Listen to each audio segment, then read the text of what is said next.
Now, the last type I'm going to talk about, if you are passive aggressive, you would have a tendency to rather want to be this type, but you're not. Please watch the recording about the passive aggressive bully, and please watch it to the end.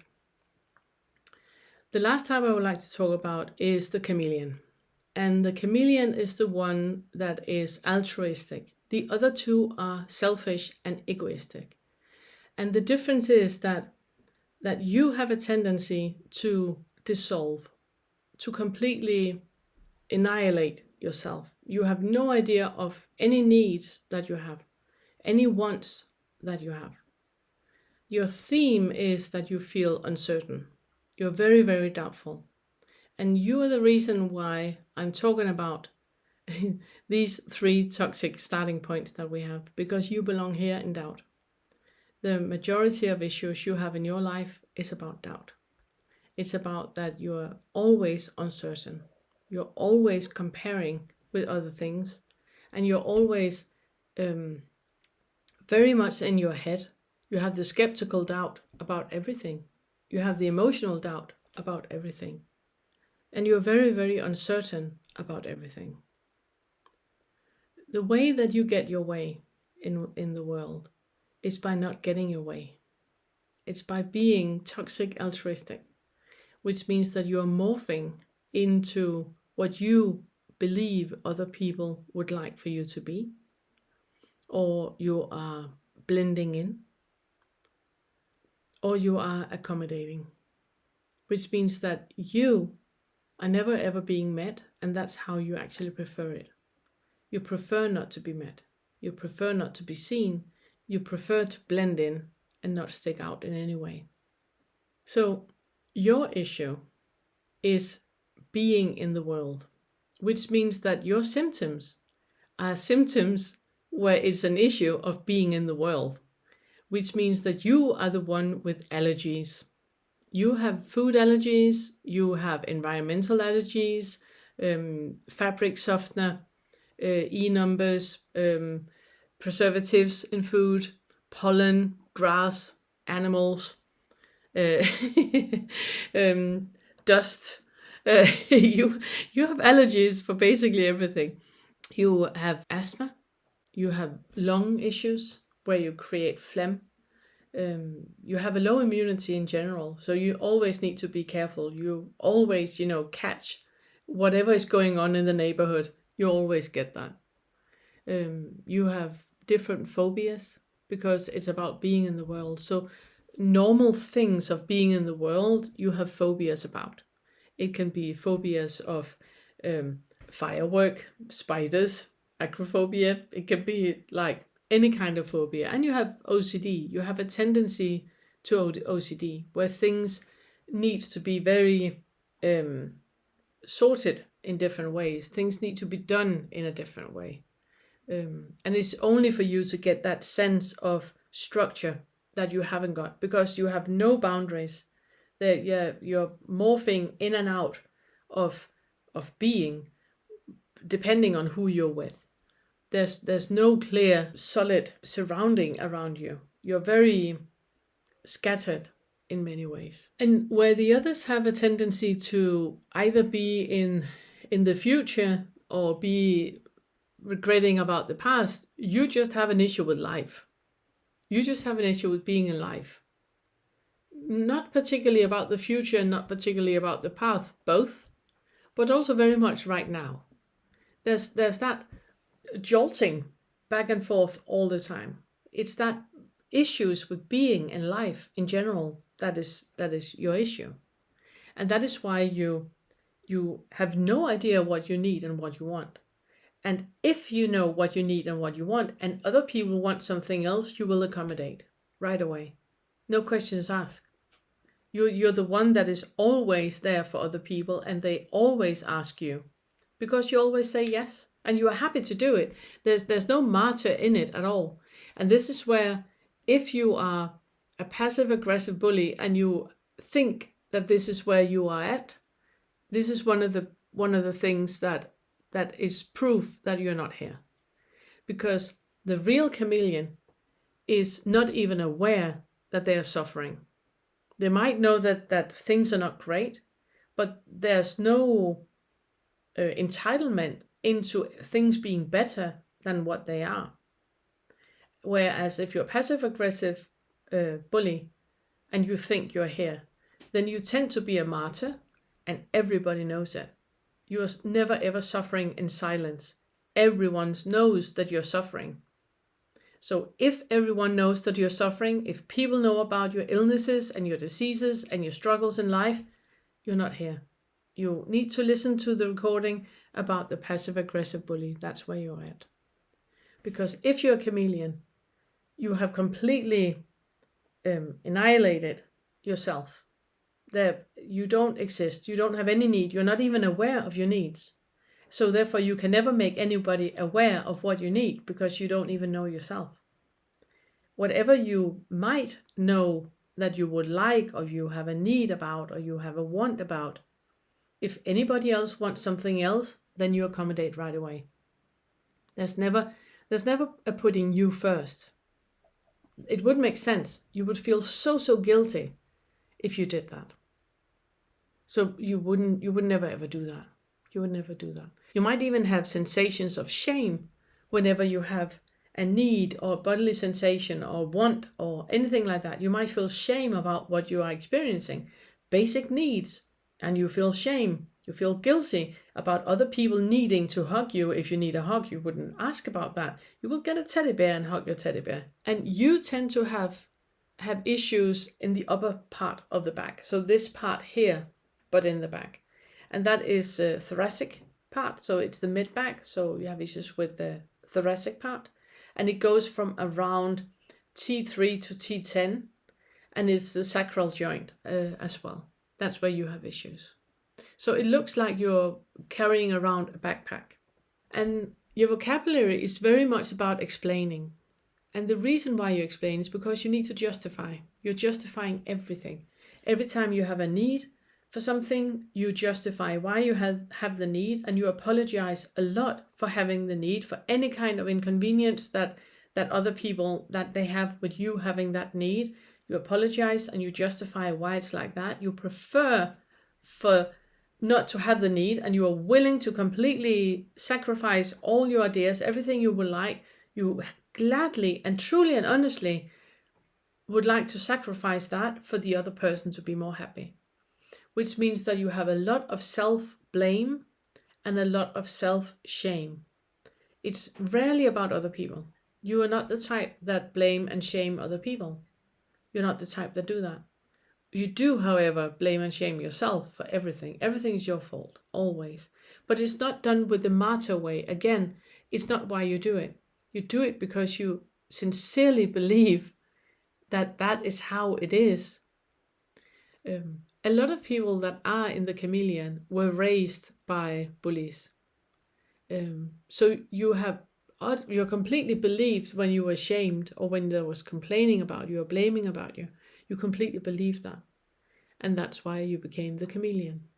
So your main theme is here in the second fetter. It is here about doubt. And I would recommend you to watch all the teachings here over and over and over. A lot of things are going to fall into place all by themselves when you really look into this toxic starting point. So the way that you create safety is through invisibility, is through not having any needs, not being visual in any way, not being seen in any way. That's how you feel safe. By blending in, that's how you feel safe. And the way that you blend in, you do with not speaking up, not knowing your opinion. And if you speak up, you are very, very supportive of other people. It's not so much about you supporting you. You have a tendency to altruism, which means that you have a tendency to support other people instead of supporting you. So you create that invisibility around you because for you, being in the world is unsafe. And that is what is also reflected in all the different conditions and diseases that you have. Is that foundational belief in the world being unsafe. And if we look at you also believe that the world is a hierarchy. The thing is, you're not in that.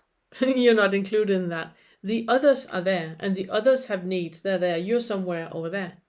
So you're like an outcast. You're castless.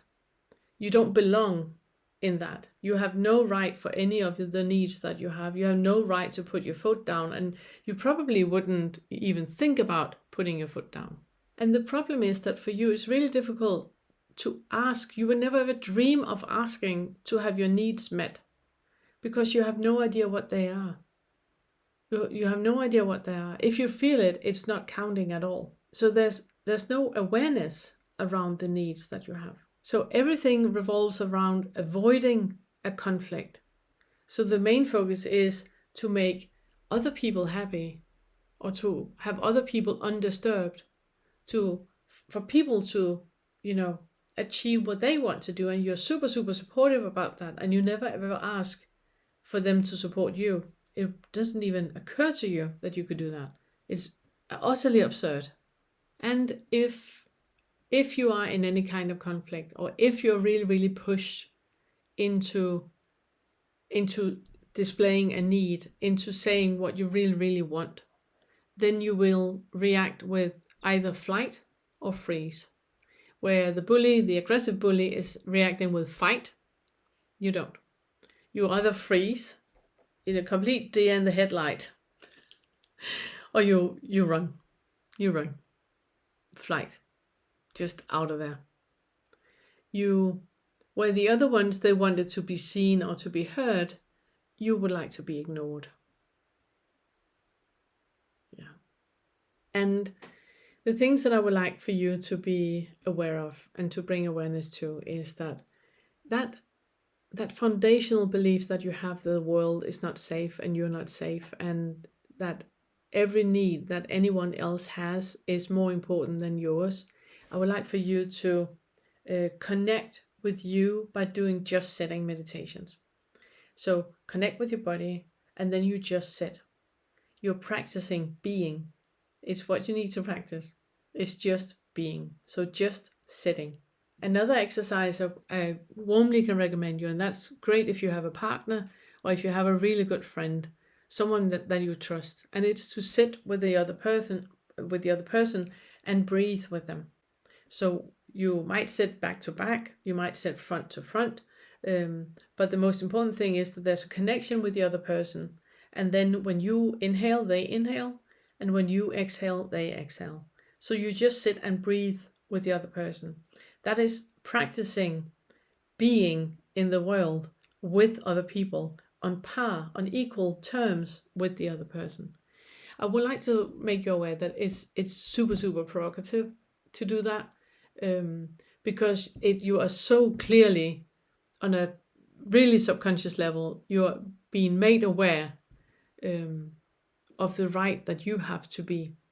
So make sure that you do that with a friend or with a partner where you feel safe, where you can sit either back to back or front to front, and where you inhale and exhale together, so you breathe together. So your focus needs to be on being, and I would like for you to have like that body enjoyment. Start to enjoy your body. Start to enjoy how it is to have hands.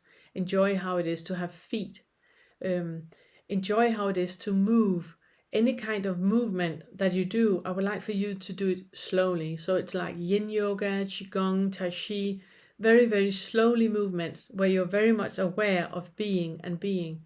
Walking meditation is another thing that's really, really great for you, because it's so much a focus on being. So it's breathing and walking and breathing and being, and you're here and you're here and you're here. And the everyday contentment is also with a focus on you being in the world. So the contentment is about, the contentment that you bring awareness to is the contentment of being. I know that I normally say the joy of experiencing. I would like for you to have the contentment of experiencing, because for you it's about expanding, where you are taking up much more space and you're allowing yourself to take up much more space. So it's also about connecting with the body. and feeling connected with the body. And that is one of the difficult things. You have a tendency to be very, very small and skinny. Even if you're big, in your mind, you're like small and skinny. It's like one of those Great Dane dogs that think that they are a lap dog. It's a bit like you, you know, that the way that you see yourself is very, very, very, very small. And the body connectedness that I would like for you to have is where you slowly fill yourself out from the inside out. So you slowly take up more space.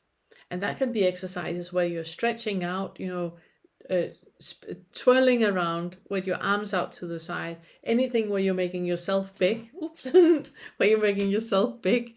Anything where you are expanding yourself from the inside out, like you do with Qigong or with the Yin Yoga, or where you're very, very much aware and present in your body and expanding from the inside out, and having that body enjoyment of having a body, of feeling having a body, that you are completely entitled to be here. That is what I would like for you to have the focus on. So it's also about you being comfortable with taking up space. And just have an awareness about that. I would like for you to make notes about that. Comfortable about taking up space. How do you feel uncomfortable with taking up space? Because you feel that a lot. So just, write it down.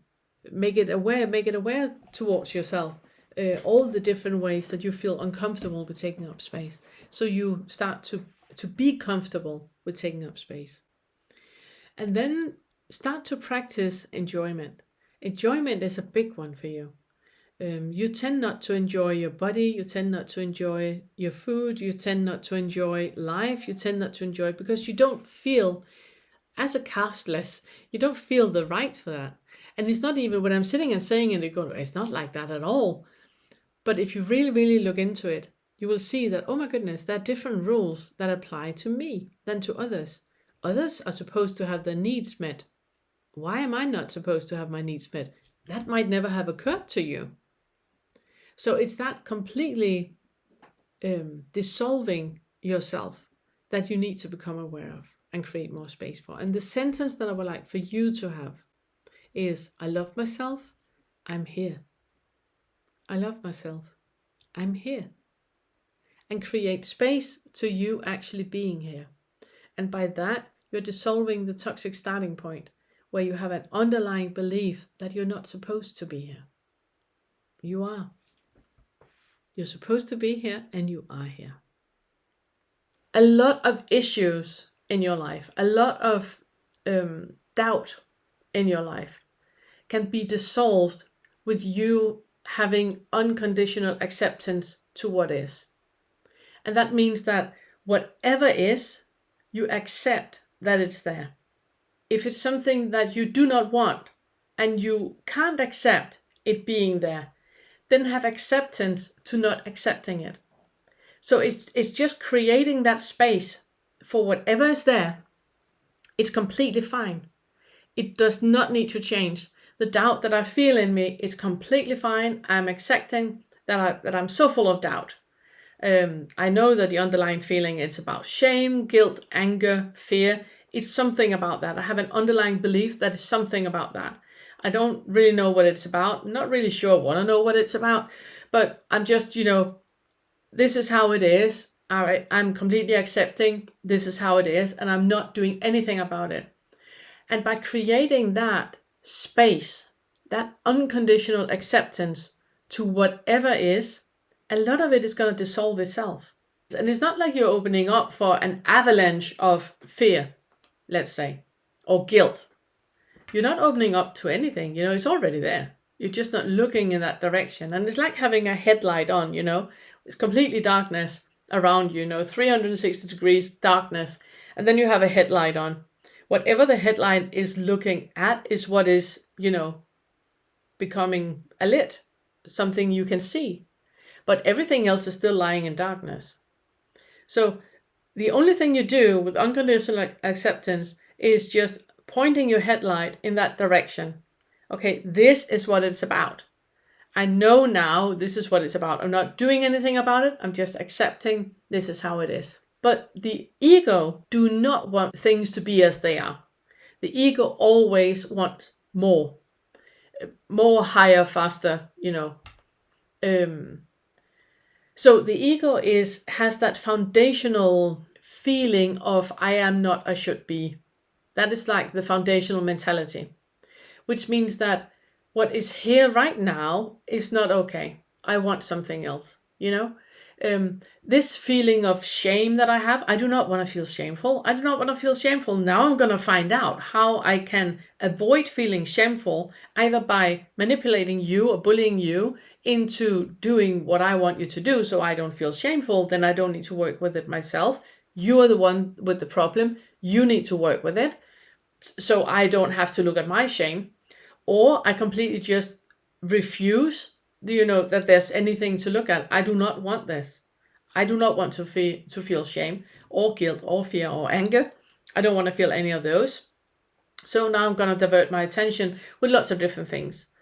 And what we normally do, what the ego normally does, is to look at the, for example, let's say that I have a feeling of shame. That is like the underlying belief, the starting toxic starting point that I have for everything. The feeling of shame is so raw that we don't want that. So we start to put labels on it, saying that I have low self-worth, I have low self-esteem, I have body dysmorphia, I have all of those different things.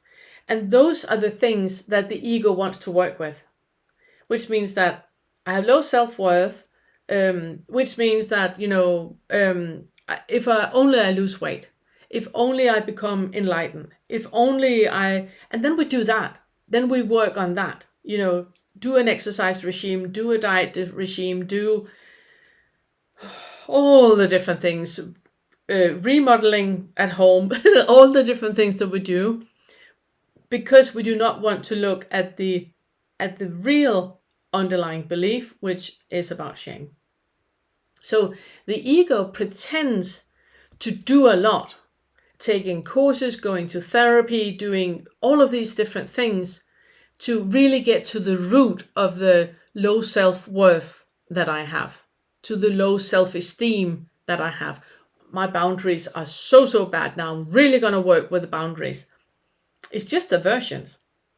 It's no different than scrolling on Facebook or flicking on Netflix. Place yourself in a space where you accept to be in a body where you feel doubt. And then you pay attention to what you're feeling, literally feeling in your body. Where is my body contracting right now? What is happening with my breath when I think about this feeling that is connected with doubt? What is happening in my thoughts? Where am I in my thoughts? I'm not here for sure. Doubt is never in the present moment. Doubt is always in the future and the past. So where am I in my thoughts? Am I going into the past and reflecting on things that used to happen, and now I'm afraid that history is going to repeat itself? Is that what is happening? Can I be in a body where I feel that contraction and that fearfulness and that guilt or that shame or that bottled up anger, that fear? Can I be in a body where this is my emotional and physical experience right now? Remember, you don't have to do anything. The only thing you have to do is allow it and feel it. So with the unconditional acceptance, you open up to what is there right now, what is in your experience right now. And the second thing you do is with compassion, you allow for it to be in your body, and you have compassion with the body that feels like this right now, that has a very, holding back the breath, is super contracted in the entire body. You feel how all your muscles are tensing up. Your mind might be racing about, fear, anger, guilt, and shame. And then with love, you just allow it to be there. And you meet it with love. It's okay to be fearful. It's okay to be contracted. It's okay to be nauseated. It's okay to jolt back and forth in my thought, in the past and in the future. It's okay. It's okay. I love you. I love you. I'm here. I'm not going anywhere. I'm staying here. So you simply allow the feelings that were not allowed then. And you don't need to know where it originated from. It doesn't matter. It doesn't matter. The only thing that matters is how this experience is in you right now and how you meet this experience in you right now. It's the only thing that matters. And with that, you completely heal whatever was the underlying belief. And that's why you don't need to spend the next 2 decades in therapy to find out what the underlying belief is. Doesn't matter. In your body, you have a contracting sensation. You have a very, very clear feeling or emotion about something. And for you just to allow it to be there and feel the feeling that is coming up, you are healing the past that needs to be healed. And that's why it's so, so beautiful, you know?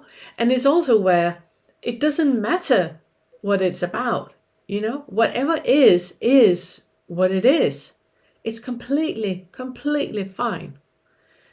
I want to thank everyone that are showing your appreciation of the Awakening curriculum by buying me a cup of tea and becoming members of the YouTube channel. I truly appreciate that gesture. It means so much to me, and it also makes it possible to keep the channel and the homepage free from paid promotion and all that stuff. So thank you so much. And if you're new to the channel, then you find the full Awakening curriculum either on the YouTube channel or on my homepage, themore.uk.